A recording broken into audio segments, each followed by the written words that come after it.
तो कहा यह जा रहा है कि ग्रिड का इस्तेहकाम इस वक्त खतरे में है। हमारे मेहमान हमारे साथ लाइन पर मौजूद हैं, वक्कास साहब भी हमें ज्वाइन कर चुके हैं, इसके साथ साथ उमैस साहब भी हमारे साथ लाइन पर मौजूद है। वक्कास साहब, मैं पहले आपकी जानिब आऊँगा, ये हुकूमत ने जो सोलर सार्फिंग के लिए नई रेगुलेशंस बनाई हैं, ऐसी क्या तब्दीलियाँ की गई हैं कि जिसके बाद हम देख रहे हैं कि इतनी आवाज़ बुलंद हो रही है?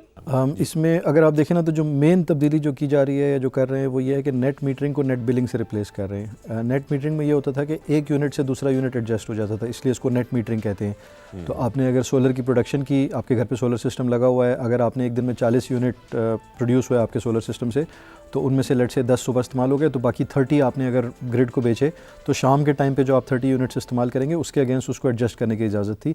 तो एक्चुअली जो गवर्नमेंट कह रही है कि 27 रुपये का रेट है, एक्चुअली वो आपको तकरीबन 50 से 55 रुपये या 60 रुपये तक का रेट का फ़ायदा होता था, क्योंकि आपको एक यूनिट के बदले एक यूनिट मिलता था। यानी एक यूनिट सुबह के टाइम पे लो, दो, उसके बदले एक यूनिट शाम के टाइम पे ले लो, या पीक आवर्स के अलावा रात के टाइम पे ले लो। तो ये नेट मीटरिंग इन एसेंस जो है ना, ये सबसे बड़ी चेंज हो रही है। उसको ये कन्वर्ट कर रहे हैं नेट बिलिंग में। नेट बिलिंग में वो कह रहे हैं कि यूनिट टू यूनिट एडजस्टमेंट अब नहीं हुआ करेगी। तो अब से ये होगा कि जो सारिफ जो यूनिट बना के आपको बेचेगा, उसके 10 रुपये या 11 रुपये 12 रुपये जो आजकल रेट चल रहा होगा उसके हिसाब से मिलेगा। तो आप अगर देखते हैं कि एक जो हम यूनिट परचेज़ करते हैं किसी भी लेस्को से या किसी भी डिस्को से, आयास्को से, किसी से भी, तो वो हमें 55-60 रुपये का पड़ता है। उसके बदले हमें जो यूनिट देना होगा वो 12 का होगा।